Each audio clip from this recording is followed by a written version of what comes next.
All right. Good morning, everybody. Welcome to the Friday edition of the Coffee Run here on Casino Gaming TV. It's John from ProCraps. Anybody here watching today? I think I might have messed up the feed this morning, so hopefully there's. Hey, Gary's here. Good morning, Gary. Let's see. I hope we're going live. I'm not. I feel like the feed's broken today for some reason. Anyway, I'm just gonna go like we're okay, and we'll just see what the hell happens here. Anyway, let's get into our news and notes here real quick. Couple things to kind of chat about. Number one, I am on time, says Dan. Yeah, so I did make it. That's good. I wasn't sure. I had a call to make there. But here's the deal. We got a couple things to talk about. One, the shooter of the year was crowned last night in interesting fashion. G Money from Hawaiian Crap Shooters team won the shooter of the year competition. All that run up. We did all this stuff, right? We had this, started it in March, right? We had 60 plus people going, right? I think I made it to round 2 or 3 in this thing. We had great rolls. We had PSOs. We had everything you can imagine in the thing. We had actually a really higher than I think expected SOR, higher than expected SRR. The guys did really good as a group. Got to the finals finally. We had the top 4 got to the finals, right? Alfredo from Texas Crap Shooters versus G Money from Hawaiian Crap Shooters last night. And it was all set up for a great run. The problem we had last night was if we had a problem with the feed. Brian in Hawaii could not get the connection stable enough with George. So George is in Cyprus. Brian's in Hawaii. They're using Skype to get their camera feeds to work, and we couldn't get it to connect right. George had a connection problem for a minute. He had to restart. Brian had to restart. It was about a half an hour delay between rolls. So it was weird. The shooters got weirdly iced by that whole thing. It was probably, I think in total, I'm going to lie here and say there was about 10 minutes of shooting and about 45 minutes of not shooting by trying to get things to work. It was really, really tough to get rhythm last night. So that was unfortunate. Both shooters did not shoot well last night. I think the longest roll last night was 4 or 5. It just was not a good shooting night for either of them. You know, some of that you can call it nerves. Some of that you can call the icing the shooter, whatever you want to call it.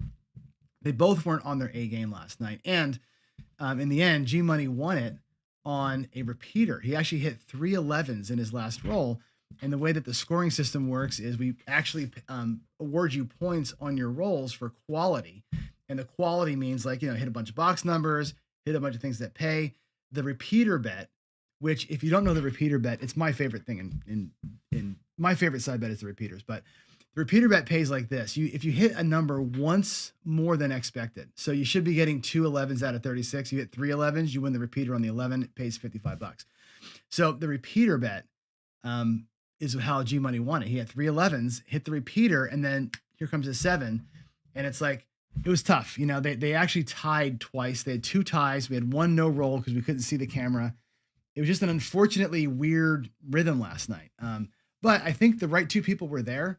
They fought all the way through the entire competition. They were both super classy about everything. They got to the end, didn't work out in terms of the long roll battle we were hoping to see. But it was still a good night. G Money won the whole thing. He wins $400 plus a smelted silver thing that Toothpick Ted made. And G Money graciously donated the $400 back to Craps for the Cure, which I think, along with what Jeff from Mid-Atlantic Crafts is doing for Craps for the Cure, we've already got a couple $1,000s in the hopper for the charity going into the event. We're going to go into this event with a lot of money, I think, raised up. And I think we'll talk about that here in a minute as I get into the next couple of screens. But it was a fun night anyway, even though it wasn't the greatest rolling and we had the weirdness with the screens. It was still a fun night, and it's still good to hang with folks and experience that whole thing. So yeah, we have a new champion. And I think a highly quality and classy runner-up in Alfredo. So yeah, we're represented by a couple of good dudes. Hopefully they'll both be there in October in Vegas for the Craps for the Cure event. George is starting a new competition called the Strategist of the Year, which is going to take, I think, rolls from the shooters, put them in Crapsy kind of sequentially, and let the best strategist out there bet against those rolls, right? The top 4 strategists and the top 4 shooters, we're going to bring them all to Vegas. Hopefully they'll all come to Vegas for Craps for the Cure. We're going to put them on one table and we're going to give them a bankroll and say, you 8 people, you throw, you bet, here's the bankroll. All that money will go to the charity. So they're going to try and win as much money as they can by being great shooters and great bettors and hopefully make some more money for that charity. That's George's idea. I think it's a great and cool and fun idea. So that said, other things coming up here. Biloxi Bash, June 21st.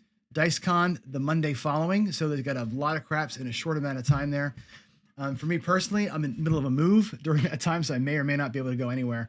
But I am cruising a lot. A lot of cruises coming up for me. I got the March 7th cruise out of Los Angeles, going to Mexico. I got the June 14th cruise right after that out of Miami. And then coming back to Seattle, up to Alaska I go. I'm going to be eating some cruise food for about a month and a half straight. It's going to be freaking awesome next year. I'm saving my pennies for that trip. It's going to be super cool. And what's next? We're going to talk about, let's see here. Craps for the Cure. And again, we're getting into, I talked to Don Wood last night. We're getting the presentation finalized for the casino.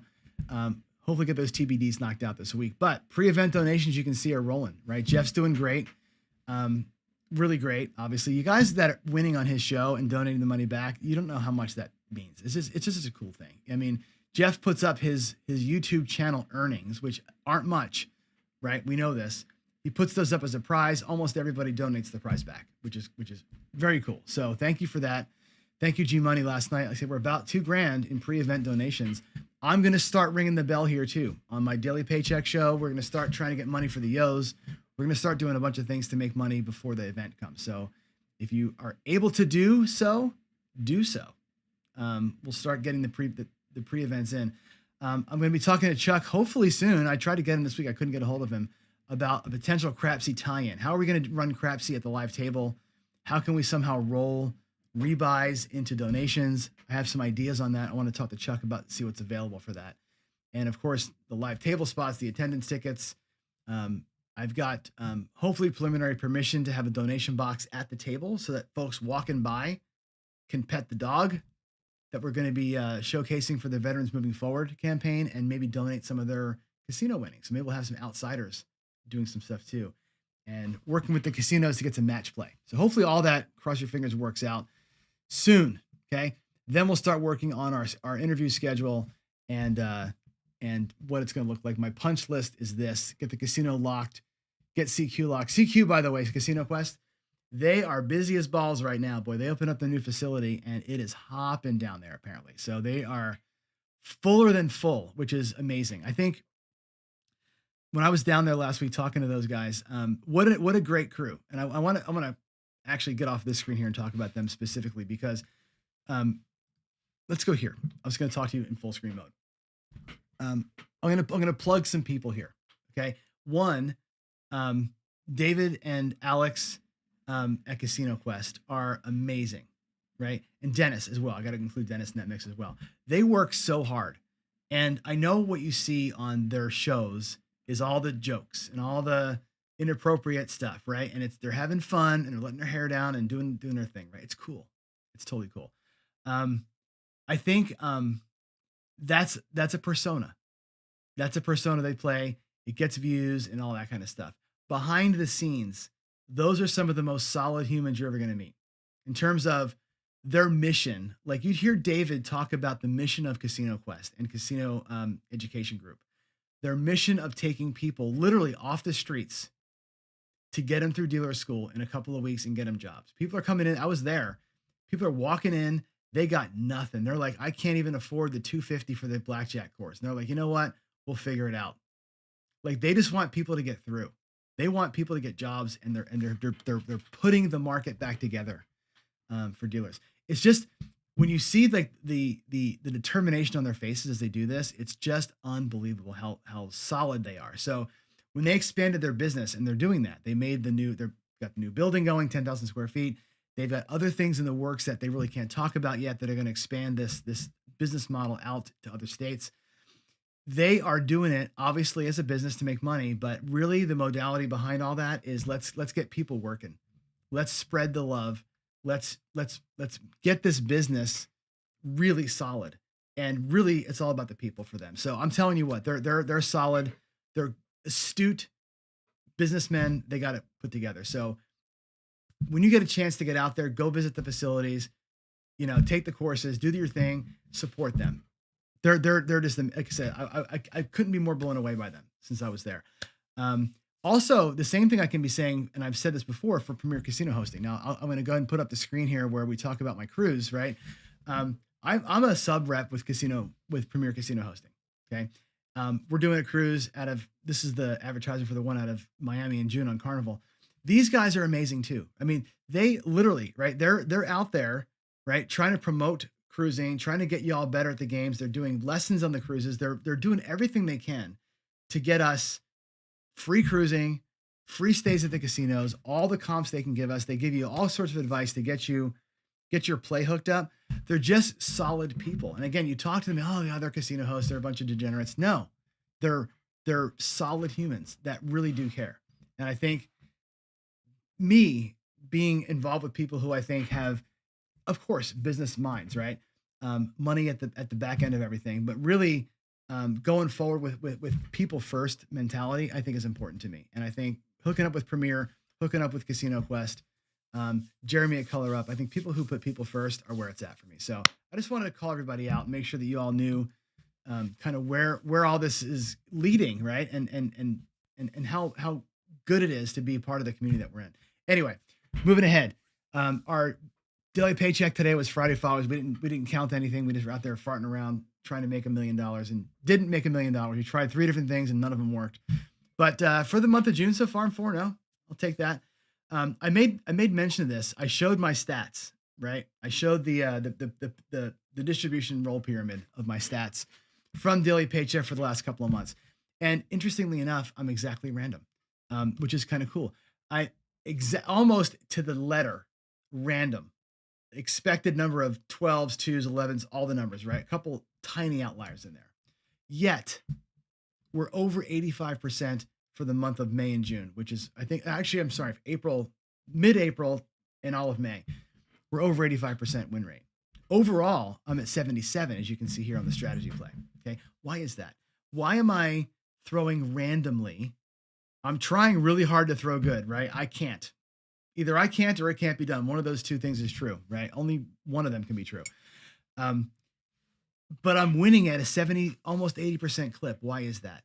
I don't think it's because I'm a good shooter. I don't think it's because I'm the greatest bettor. I think it's because I have good discipline. And I'm a believer of all the things. I think discipline to me and money management has always been at the fore for me personally. So I believe that's where it's at for me. So let's actually jump in and take that note. And I want to jump in and talk to you today about exposure as part of our gambling series. So we're going to, again, run through the basics here, right? Our goals, our strategy, our bankroll, our mindset, and having discipline. All those things combine, right, to make us, if you can say this word, I hate saying it, a better gambler, right? Is there a such thing as a better gambler? No.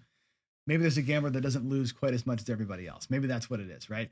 But I'm trying really hard to find ways to get us into the right mindset and really understand stuff, right? When you're going to build a strategy, right? When you're building strategies, you got to take everything into account, right? Your goals, your mindset, your bankroll, all of it.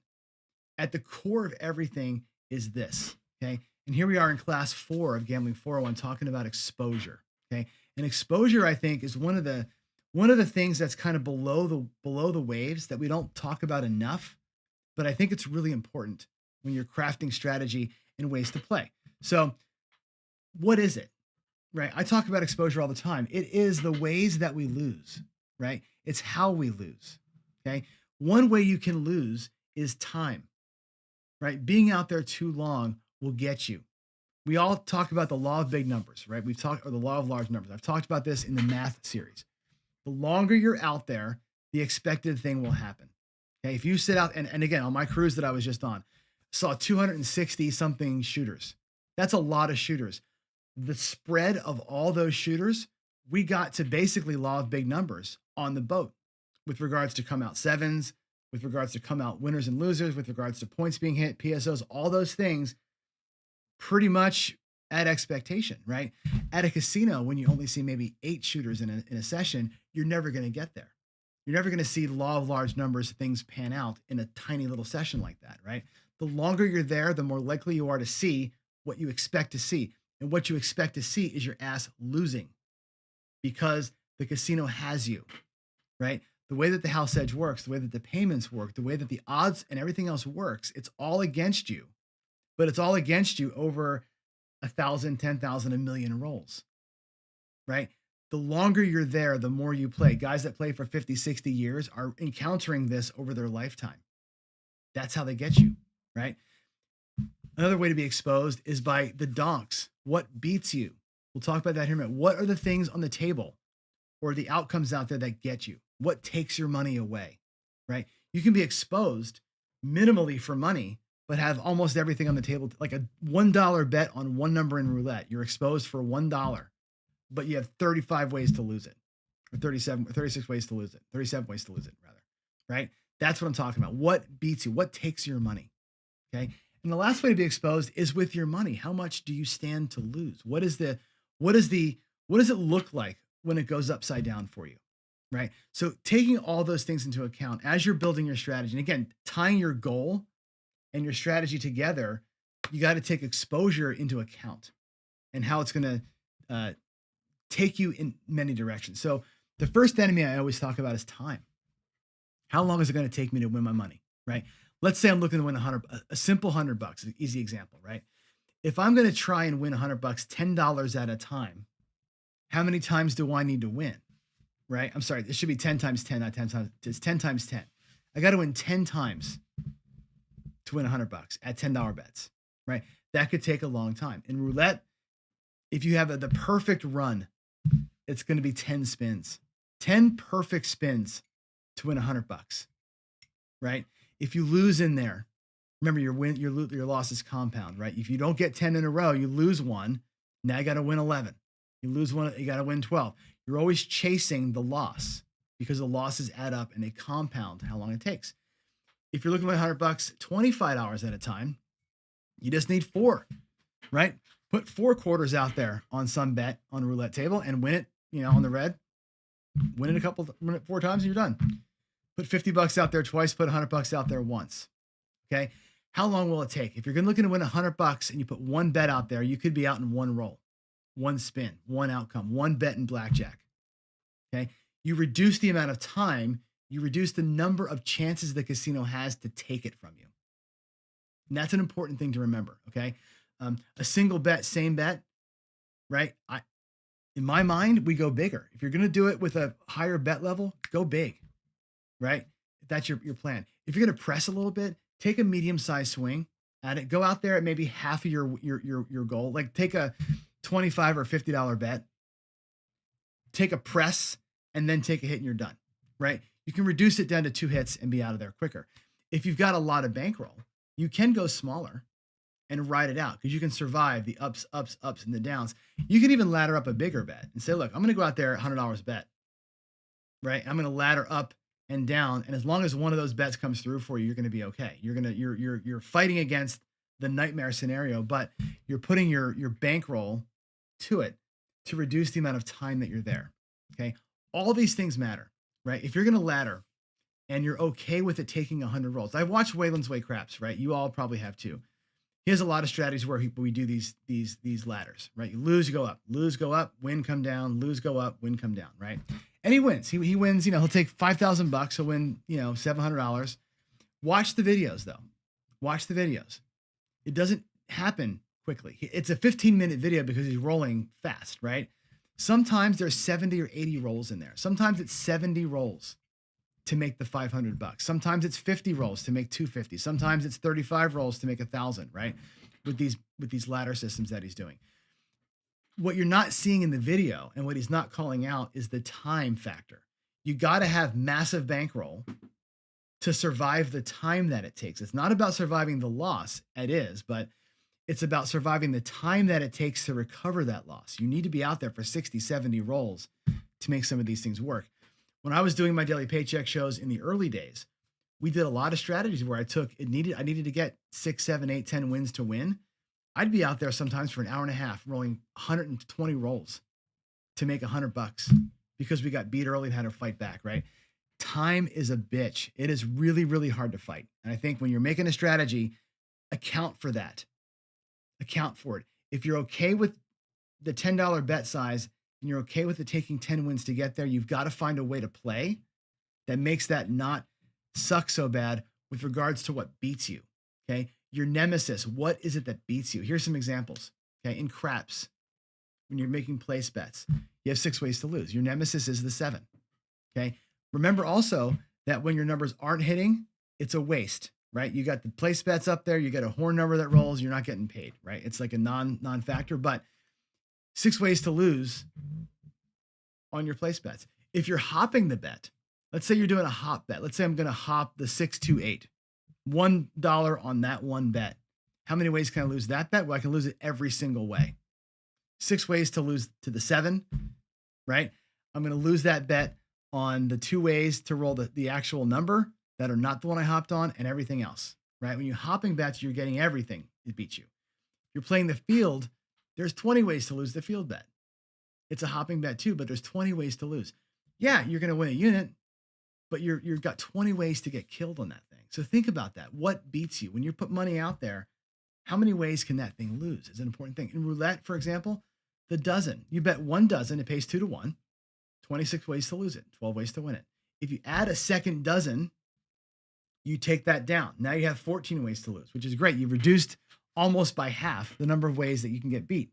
You've decreased the power of your nemesis. However, you also cut in half the size of your win.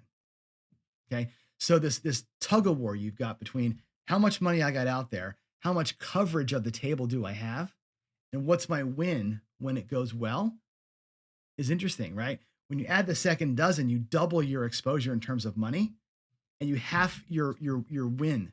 You double the risk, half the win when you do that, but you reduced the overall power of your nemesis, right? Same thing goes through with the bankroll, right? What do you stand to lose versus what you're going to win? That's what I'm talking about. The considerations, how much of your session bankroll is out there on the outcome? You buy in for $1,000, or you putting $500 out there? You buy in for $1,000, you're putting $100 out there. 10% versus 50% of your money. That's a consideration. Now, sometimes 50% of your money is a smart move, right? In my daily paycheck, buying for $6,000, I go out $3,600 across. You're like, ooh, or $3,200 across, half. It's 50% risk. You're like, God, he's crazy, right? But I reduce my time. I take 2 hits. I'm not going to be out there for 15 hits. I'm going to dodge the 7 for 2 rolls and be out. Okay. I'm purposely taking more bankroll for less time. The tug of war, right? How much of that master bankroll is at risk in the session? How much did I pull out of the ATM? If I've got 10 grand in the bank, then I pull out 5 to play today, or did I pull out 1 to play today, or did I pull out 500 to play today? How much of that is at risk, right? Your bankroll can be your enemy if you think too highly of it or not highly enough of it, right? If you think I've got so much bankroll, I can't be beat by a martingale or a ladder, your bankroll becomes your enemy, right? If you only have $500 and you're trying to win $500 and you're going to put too much of that at risk with no backing bankroll, your bankroll becomes your enemy. So be careful of that. Consider how your bankroll plays into it. And again, how much will one loss take from you? The example I gave earlier on a roulette table, right? You put one bet out there, $5, let's say on one number. A loss takes $5. A win wins you whatever, $105 or $75, whatever it is, right? That's what happens when you consider what does one loss versus one win take. If you're betting the dozens, one loss takes 1 unit. A win wins you 2. You bet 2 dozens, one loss takes 2 units. A win wins you 1 unit net. So again, that balance, I think, is a big piece of it. So as you strategize through this, think about ways when you're building strategies, how you maximize and minimize the overall exposure you've got. Okay. Exposure to me is a zero-sum game. It's like a pulley system. I'm giving this example of like a pulley, right? Bigger bets, less time, bigger bets, longer. Like there's a metric in there that you're going to have to find that says, if I have huge bets, I want to be out there for less time, right? Huge bets means bigger part of my bankroll. So you got to have this sense of balance between things. Okay. Larger bets versus smaller bets. Smaller bets for a long period of time, larger bets for a short period of time, right? Do you have multiple requirements to win, right? Today we did a strategy called the hopper, where I took an inside hit, reinvested all the money for one roll, right? I have to get the perfect second roll to win. Otherwise, nothing happened, right? Know when you're collecting. And the big question is, can you reduce exposure as you go? Right? If you have $100 out there and you win 25 and you pull that 25 in profit back, now your exposure has been reduced to $75. And you got to take a look at this kind of reduced level of exposure as you go, right? If you can do that. That's why we say always be collecting, because your exposure bankroll wise reduces while your time increases. And again, it's a balance. It's definitely like I said, it's a pulley system. There's a little bit of give and take in here. And I think it is zero sum. I think that's an important thing for you all to remember, that it is a zero sum game. You can't fix all of it.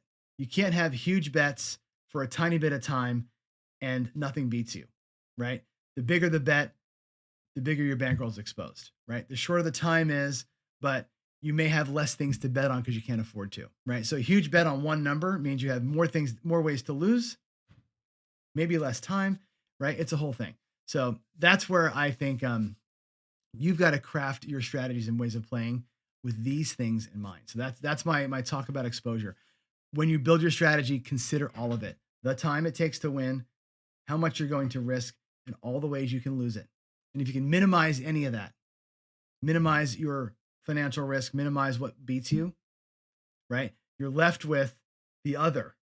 And that's going to be the real thing you've got to kind of like strategize for. So again, when you put it all together, it's difficult. I've been lucky in the fact that my bankrolls, my paycheck series, I'm optimizing my series, right, with bigger bets and less time, right? So I'm going out there for larger bets to reduce my time, which means my exposure from bankroll is big. I had to choose one, right? I chose massive bankroll exposure for a short time with bigger bets.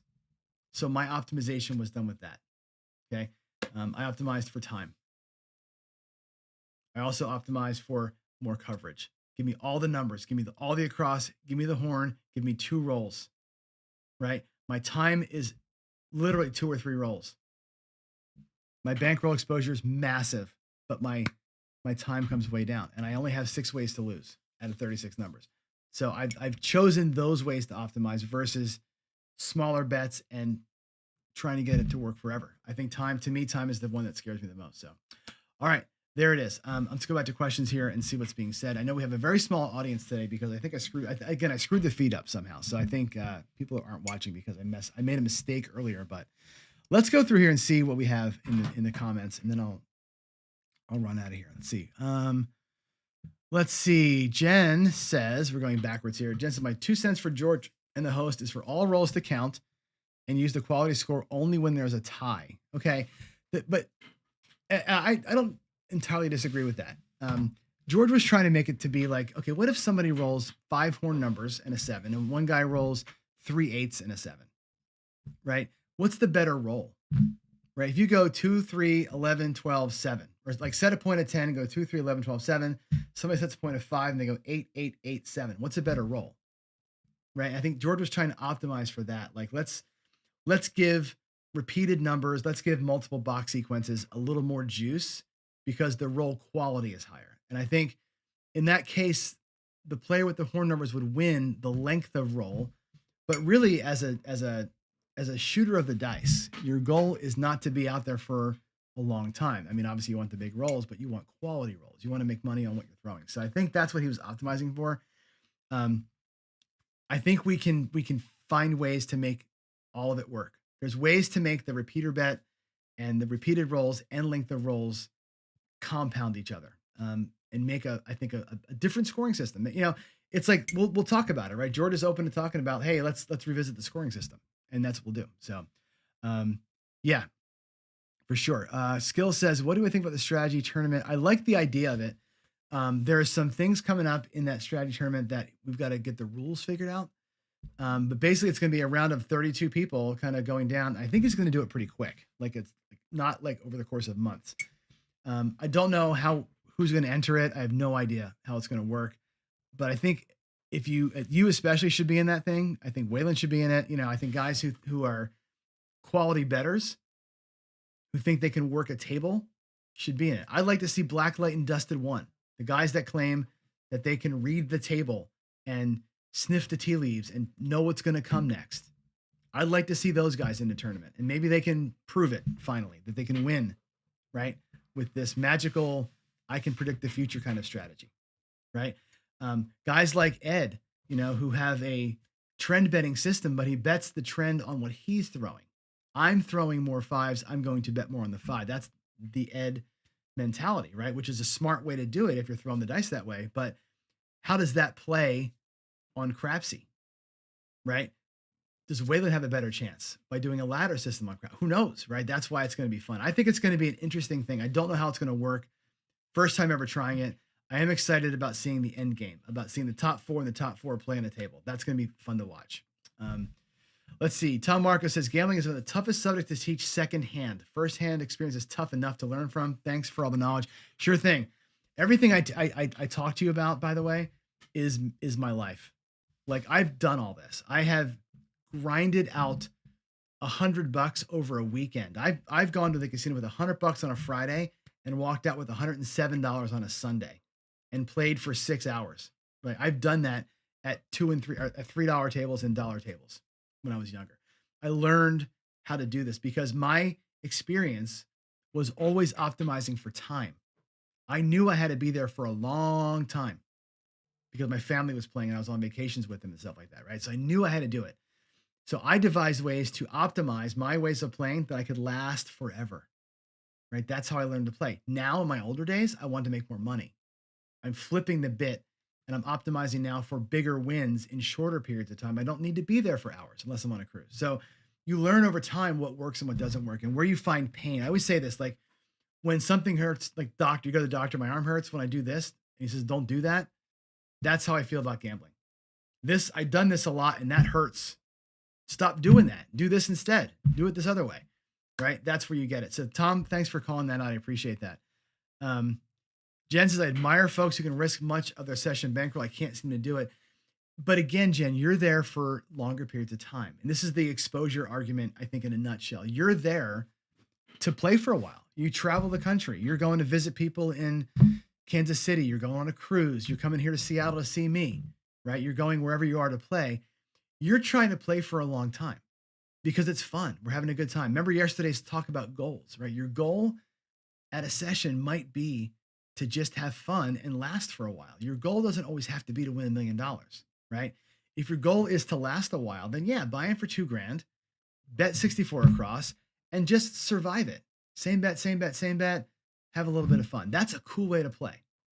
Your bankroll dictates that.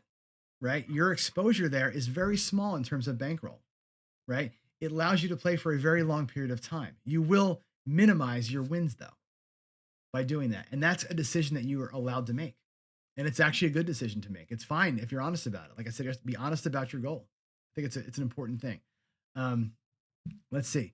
Skill says that's why he likes the 18 ways out of 36 versus the 6 versus the 7 on the inside numbers. That's cool.